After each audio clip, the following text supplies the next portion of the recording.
Hey everybody, welcome to It's Real with Jordan and Demi.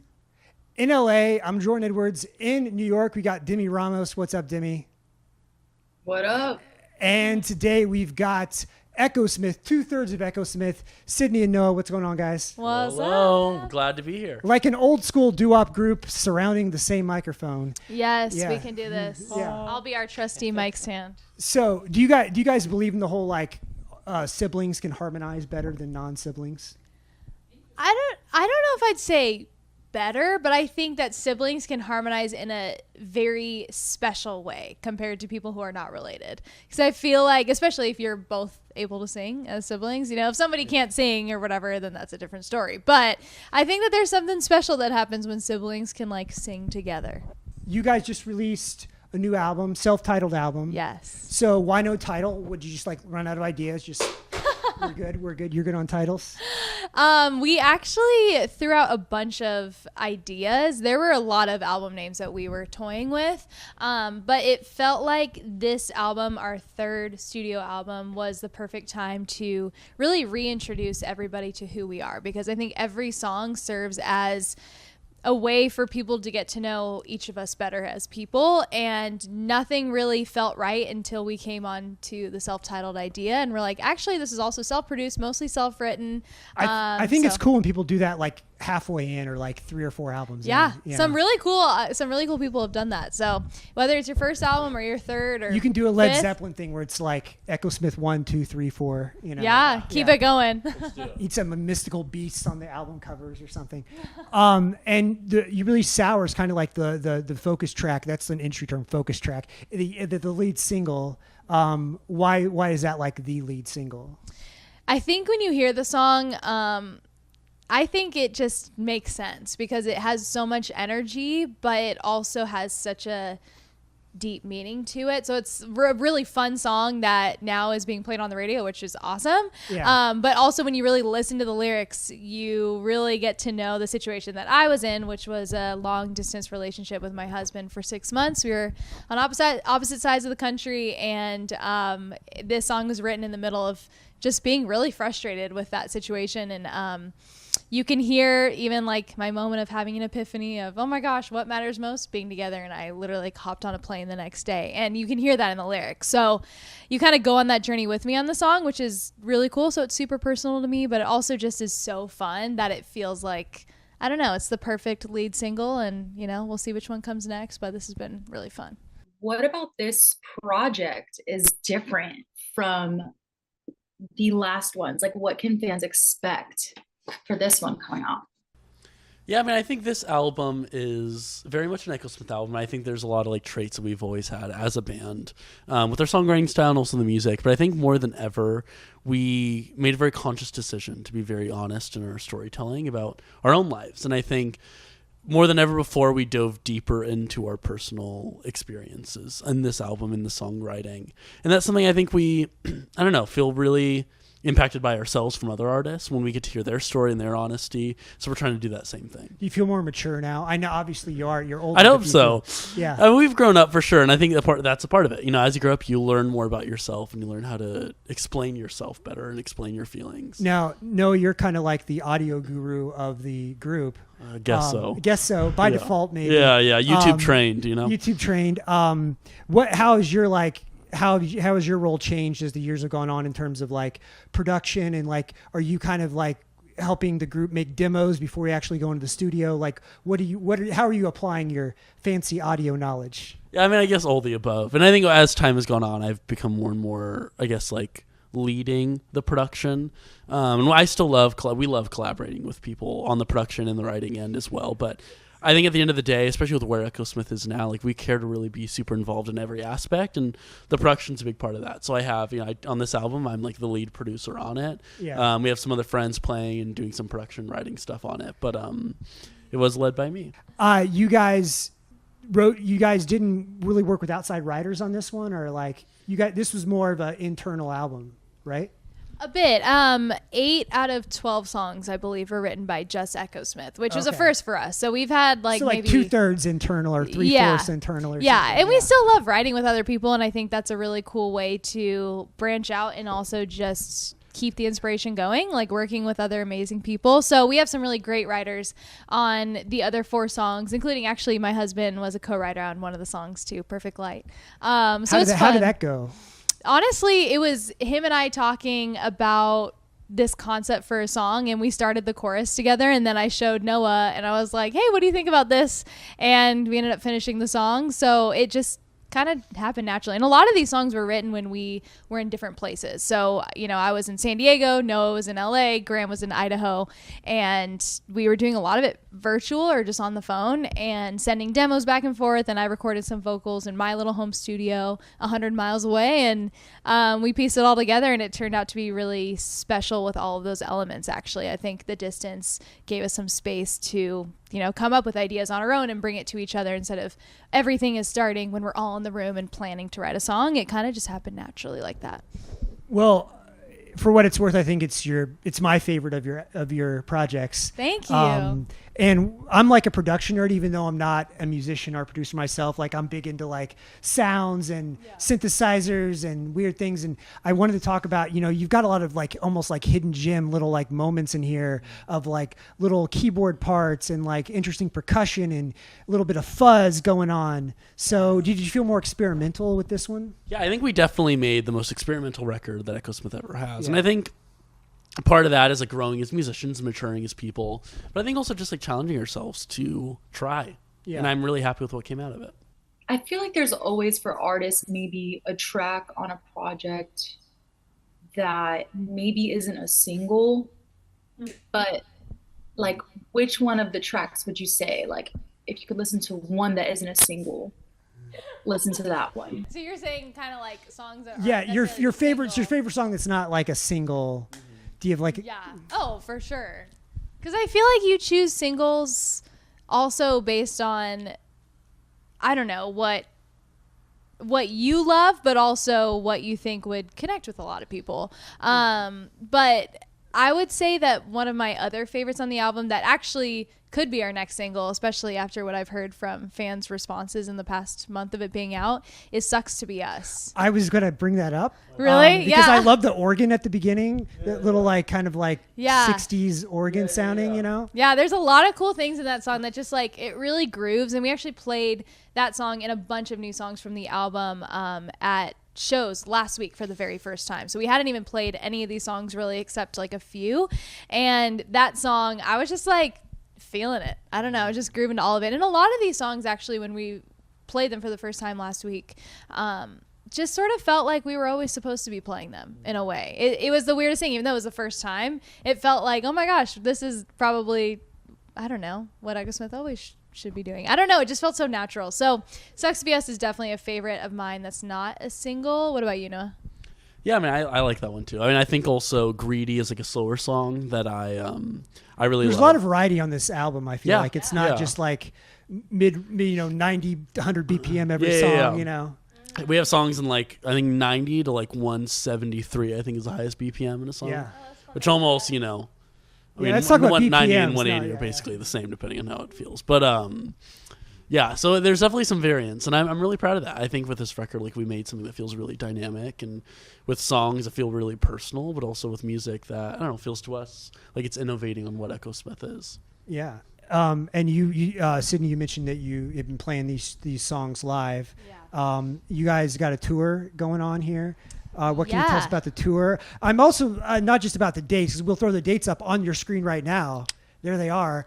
But also the stage work, like what you were like, you know, lights, and do you have projections going on? Like how's that changed? How's it grown, you know, over the years of putting together a tour? Yeah, I mean, now with our new music, it's been really fun to build a show, not just what songs are we playing in what order. We're really thinking about the transitions and the in-between moments and the moments where I get to bring the crowd into the moment with me, or maybe even bring somebody on stage. So it's so much more than just we're playing these, I don't know, 12 songs. Do you sing Bright just like sitting on the ground with a guitar, like somebody playing guitar acoustic next to you? So I actually play a guitar for that one, which is kind of new, because before, when we first started playing that song with our first album being out, I wasn't playing guitar much on stage, almost Right. really at all even. So now I was just playing keyboards. So I still play keyboards, but like I play acoustic guitar for like 4 songs now, and then I sometimes wow. hop on electric, and I do steal his bass one time.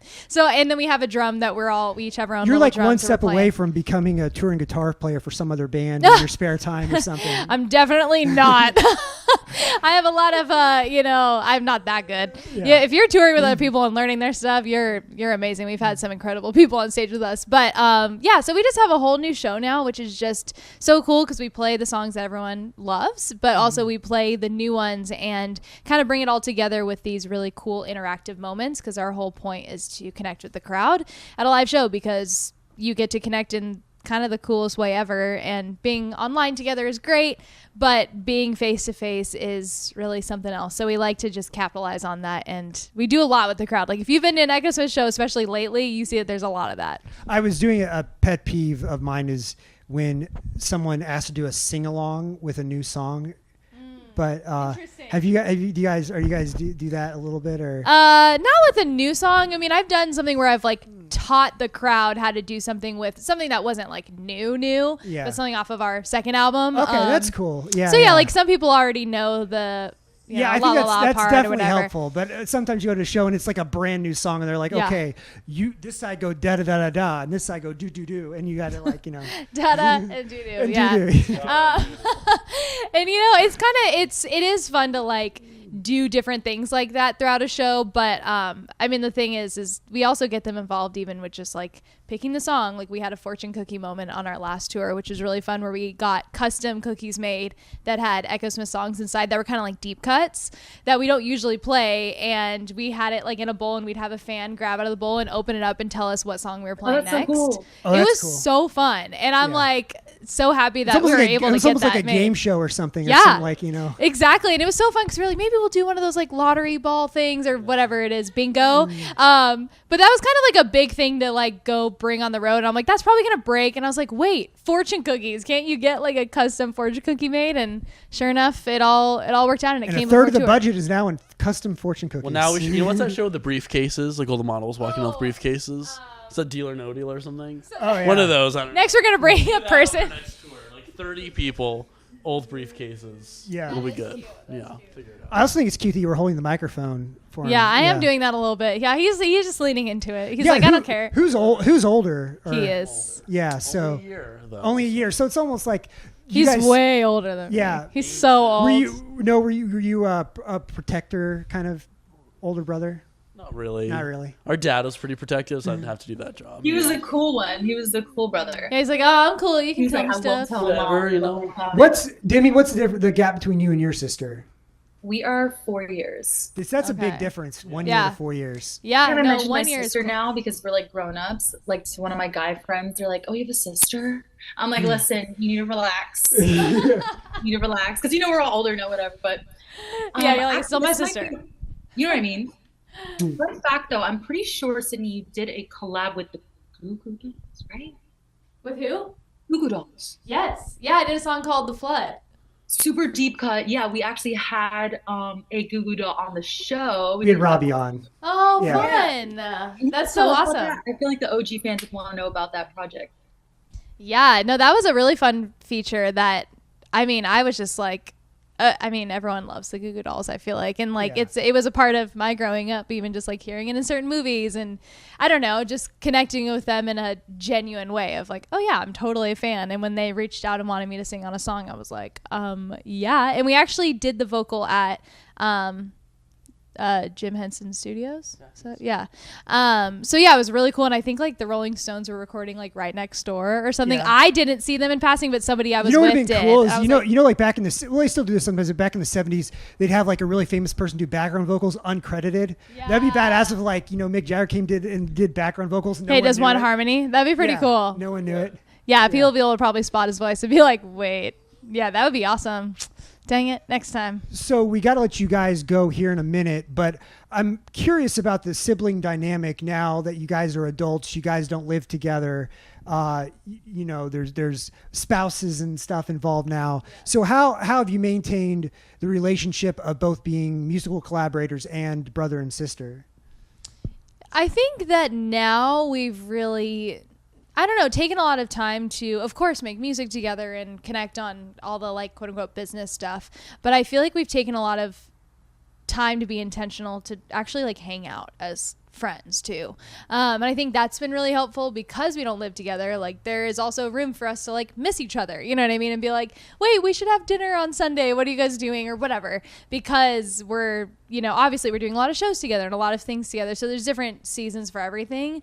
But because we have like, you know, we all have our own lives and stuff like that. It's nice that it creates a space for us to, you know, want to connect in a more like personal way. Besides how is music. songwriting now versus 10 years ago? So different, I feel like. I mean, actually back then though, we started most of our songs on acoustic guitar, and I will say that that has remained. Like there have been some songs that like kind of started with you like coming up with some sort of like track thing, but also most of our songs are written on acoustic still, which is kind of cool that that stayed the same. But I think now we're diving so much deeper into kind of just who we are and the messiness of it all, instead of, okay, I'll write a song about that once I like learn my lesson from it or once I feel better about it or move on. Right. Now we're writing songs like in the middle of experiencing pain or hardship or whatever.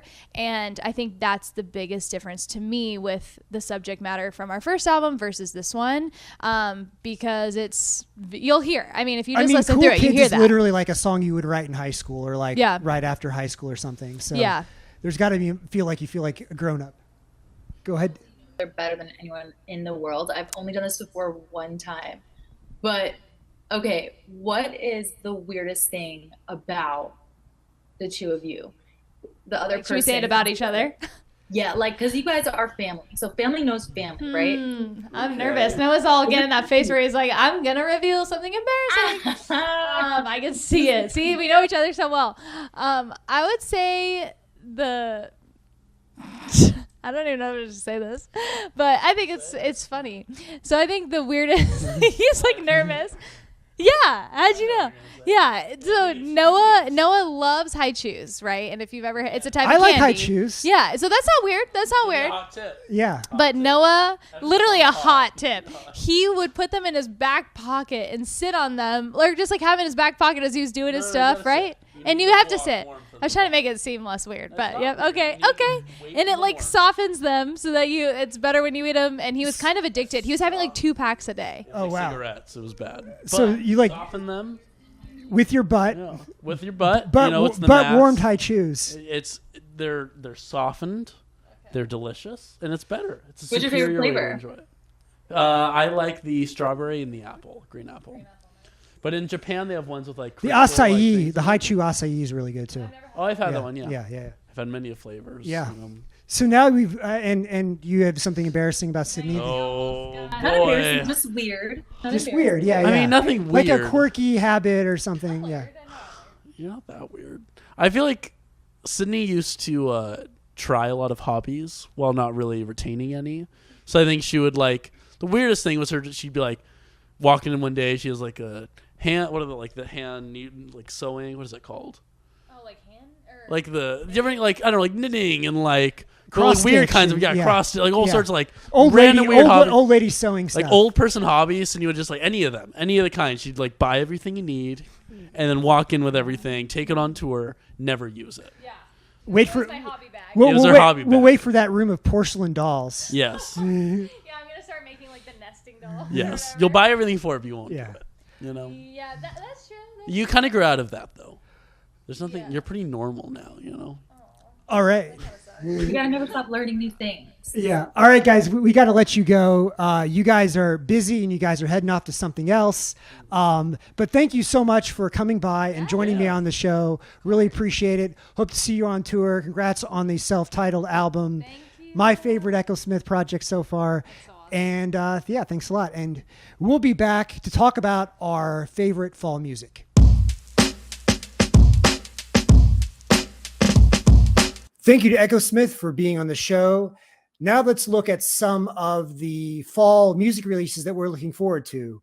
We'll kind of go back and forth here and talk about some of our favorites. So, Demi, why don't you go ahead and start? What's one that you're looking forward to? Before we start that, I'd actually like to make a very honest review on these cheese doodles. Those are Key Food brand, I believe, right? Yes. That is, yeah. Jordan, you always have to ruin it. These are Why do I have to organic. ruin it? Anyone and who's from New York can gluten-free. tell it's Key Food brand. They're not organic or gluten-free, but as you can see listed here, it is naturally, artificially flavored. So that being said, 10 out of 10. Okay. 10 out of 10. Okay. The first, sorry, I just had to. Jordan did not expect that. I didn't even know what I was saying. Yeah. Have you ever dipped a cheese curl or a cheese puff into something, or always just by themselves? Oh, hell no. That's nasty. Yeah. I've never considered it, but I bet there's people out there who do. Anyway. That's different. Yeah. Okay. I'd like to start this segment off with someone who I actually found probably on Spotify, kind of like Discover page. Sure. Yeah. By accident. It's so cool when that happens too, because I remember in high school, I would like stay up all night on like a weekend night and just kind of like look for new artists on SoundCloud and try to like, but it's cool that Spotify has this new feature. Mm-hmm. So there's Max Fry, this album called So Close to Okay. And like I found the single Zombie, which I was like, yo, this sounds dope. And then, yeah, just every track that came afterwards kind of just like hits in a different way, but also in the same cohesive way.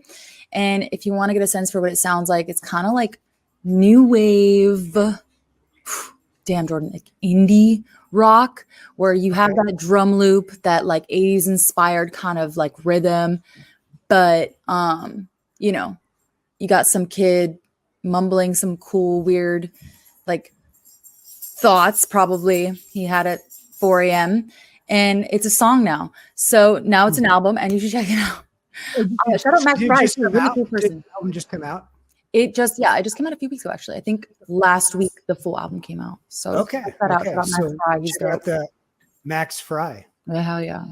Yeah. That was a good description endorsement. I'm convinced that I should go listen to it. My first one is first of all, let's acknowledge some of the bigger names. There's a lot of bigger legacy acts that are coming out with stuff. There's a new Kylie Minogue coming out. The Rolling Stones at 80 something years old are coming out with a new album. Yeah. There's Doja Cat. I don't know if that's on your list, but there's a lot of big artists coming out with stuff. I am going to let's go with Animal Collective. Isn't It Now? Is coming out on September 29th, I believe. And for indie rock kids, for those who grew up in the 2000s, Animal Collective is a big deal. And based on the first two singles from this, I don't really appreciate the pun they have a song called Jim and I, and it's like GEM ampersand I. Everyone that's watching with Geminis needs to stop it right now. I'm a Cancer. No one fucks with Cancers. That's all I got to say. I didn't know we were getting some anti-Gemini. Done with these Geminis.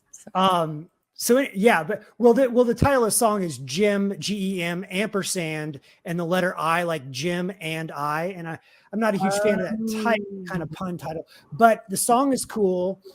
They've kind of almost got a little cumbia going on. I like cumbia and little jazzy. I don't know. I appreciate the one thing about Animal Collective, whether you like them or you don't like them, they keep trying new things. They've been around for 20 years or whatever it is, and they keep trying new things, trying new sounds.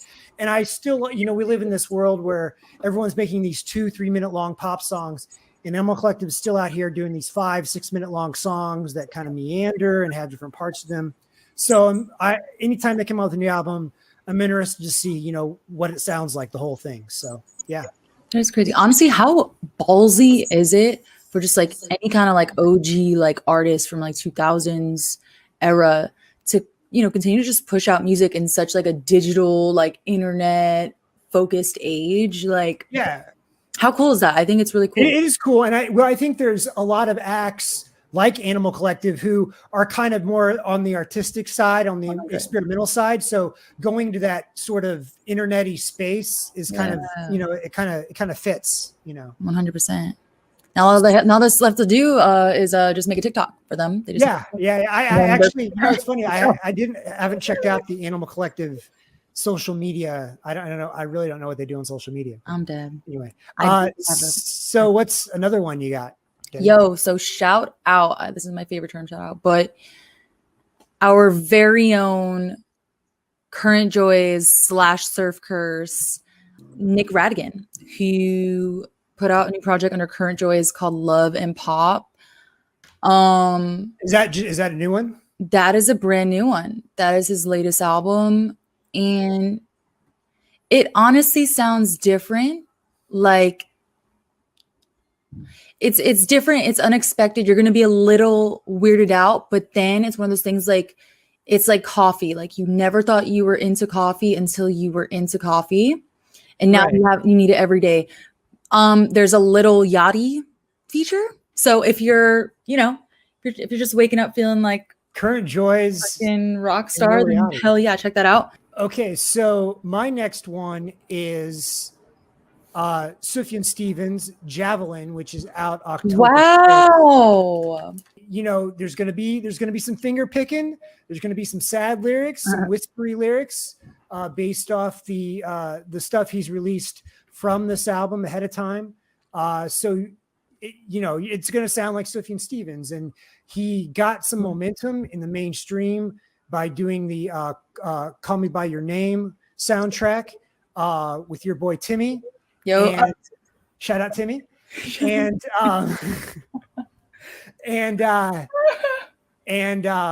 so I love to hear. I think Sufjan Stevens and it kind of goes in that Animal Collective category of 2000s artists who are still out there doing cool stuff, and people who really embrace the album format. We're in this single, maybe an EP, maybe an EP here and then an EP at the end of the year. Like Sufjan Stevens is like straight up, an album artist. Mm-hmm. So his albums really have songs that kind of go together. So looking forward to listening to that whole album. So if you don't know Big Clit, I'm going to tell you about this phenomenon because Big Clit's still out there.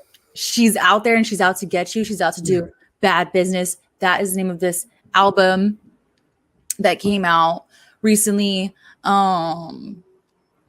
So Big Clit, she is definitely how do you say it, Jordan? It's like a shock. She makes shock art. Yeah. Shock art, I would say sure. Big Clit's in the tradition of like Peaches, or where it's like performance art as much as it is music. 100%. Yeah. Her visuals have always been super tight. Right. Just going for it and doing weird stuff. But like I actually was played a Big Clit track, Liar, like 2 years ago. And it was one of those things that I was like, who the F is this? And I had to find out. And it's really cool. I actually opened up for her at a show, which was really, it was a fun time. But I think in many ways she's misunderstood because her music is so like this album is so how do you say aggressive? Sure. But on the inside, she's just actually a really sweet girl, repping the city. And I want to shout out this album because that's and I think there's a long tradition of New York-based artists having, almost like a stage persona, and having, where the aesthetics and the art, going back to, New York Dolls and Debbie Harry. And, that's definitely a New York tradition of having a shocking or provocative stage presence to go along with your music. But yeah, cool. Are we a number? Yeah, I guess my next one is Sampha, and I hope I pronounce it. It's Lahai. I hope I'm pronouncing that correctly. Sampha is what burst onto the scene in like 2016-17 with the Process album and the single, one of my favorite songs, No One Knows Me Like the Piano. British singer of African descent, and really beautiful, smooth, contemplate. If you like Frank Ocean, If you like Solange Knowles, then you're into Sampha's kind of along that sort of more intellectual, smooth, musically complex R&B. So looking forward to the new Sampha one. Really cool. That sounds interesting. I want to check that out. Okay. Anyway, do you have one more, Demi? Yeah, you guys. Okay, so y'all know I had to pull up with a hardcore situation here. I'd say like maybe one of my first hardcore bands that I had like a little like, moment or obsession or whatever with is band. Yeah, guess. Oh, Show Me the Body? No, it's not. Well, that was the absolute first. 1,000,000%. Shout out. Okay. Shout out. But no, Knock Loose, you guys. Like Knock Loose has been around for a minute, and they how do you say it? Like Turnstile, I think Upon Loose Singles, this project they put out, definitely sounds polished more than their earlier stuff. But I think that is just part of evolution as an artist. I think when you, as Jordan, says this all the time, it's like when you have bigger budgets, when you find your group of people or engineers or producers that you work with and that, you can make magic with, the quality of your, the product just is more polished by nature, right? Yeah, so for sure. I think definitely check this out. The visuals are cool for this too. It's your classic Knock Loose, like hardcore, but just in my opinion, like, maybe a little bit more, how do you say? I don't know. You might like it. Check it out. All right, Demi, we got to wrap this up. Okay. You got anything coming up? Anything you want to shout out? Shout out. Damn, it was just so it's a fashion month of September. It's been a crazy. Yeah. How's Fashion Week been for you? How's that going? Well, I've never really, how do you say this? All I know is that for every kind of model, commercial, high fashion, every kind of model, it is busy this time of year and it gets a little hectic. I just want to shout out like the fashion industry because, they've been kind of like a little strange recently. Like fashion isn't what it used to be, but it's still very much alive and intertwined with culture as is music, as is, everything else. So shout out like, everyone and all the designers. One of my best friends, Kim Shui, she had an amazing collection come out. Did you walk in her show? I did not. No. I've walked Kim's shows twice before, but at this point, it's like this is my friend's show. Yeah. This is my friend's show. But no, it was beautiful. It was in an Italian restaurant. Maggie Lindemann was also at the show. Sick Brain was at the show, supporting. So yeah, shout out to all the designers and everyone in fashion that just kind of like worked their asses off in September. Yeah. Kim Shui always finds interesting spots to do her shows in. She does. She is so. We've had her on. We've interviewed her for. Yeah, man. She slays. She's so young too. I can't even imagine. She's gonna be like like a household like brand. Give her like a few more years. It's like insane. She's so young. Absolutely. Yeah. Especially when you consider that a lot of designers don't hit their popularity peak till their 40s and 50s, and having that head start. Or you look at households like Coach or Prada that have been around for hundreds of years, right. Going on hundreds of years. So It's kind of crazy, but it's cool to watch. Yeah, I feel like we're only a few years away from Demi Ramos walking the red carpet in a custom Kim Shui gown. Wrong. Guys, I've had too much caffeine. Do not listen to anything I said today. Do not. All right. Let's get out of here. Okay. As always, go to popdust.com for the latest in pop culture and music news.